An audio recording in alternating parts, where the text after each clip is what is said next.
All right, so you ever get that like little thrill when you pull out a membership card? Yeah. You know, like maybe it's for uh, a museum you love, or even just like that supermarket points thing. It just kind of Yeah. makes you feel like, Like you belong. yeah, exactly, like you're part of the club. Yeah. But what happens when that membership isn't quite as guaranteed as you thought?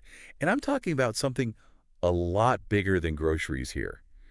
I'm talking about the U.S. green card. Ah, yeah. That little card that says permanent resident. It might be a little less permanent than a lot of folks realize. That's the big misconception we got to tackle, right? People think green card equals you're set for life in the U.S.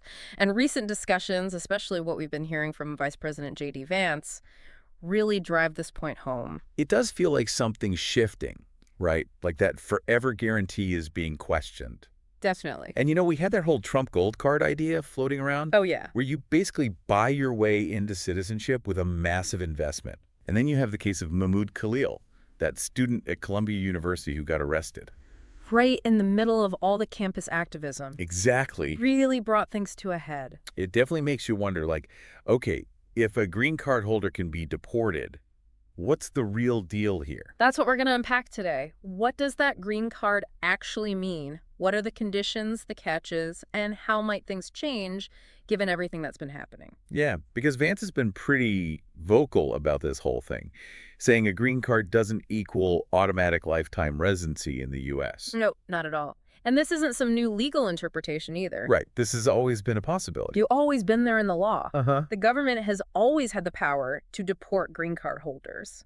It's all about maintaining your status. Yeah. You got to follow the law, obviously. Pay your taxes, of course. Of course. But then there's this whole other layer, this idea that you can't act against the national community's best interest. Okay, so national community's best interest. That feels a little vague, a little broad. Like, what exactly falls under that umbrella? It's definitely broad, and honestly, that's where it gets tricky. It's not just about committing crimes. It's about anything seen as threatening national security or public order. I see. And since that definition can change depending on who's in charge and what the political climate is like, it creates a lot of uncertainty. And that's where the case of Mahmoud Khalil comes in.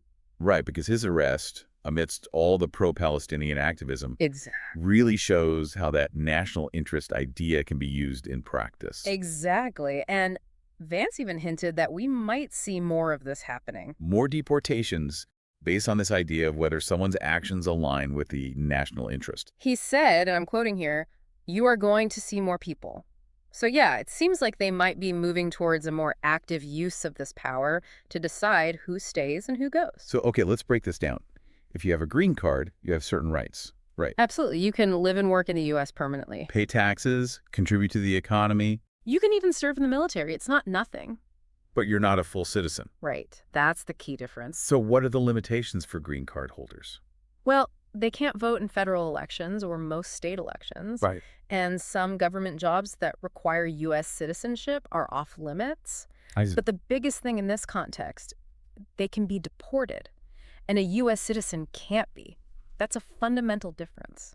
So that green card offers a lot, but it's not the same level of security as citizenship. Not even close. Oh, yeah. And this matters a lot for certain communities. Take Indian Americans, for example. They make up a huge portion of green card holders in the U.S.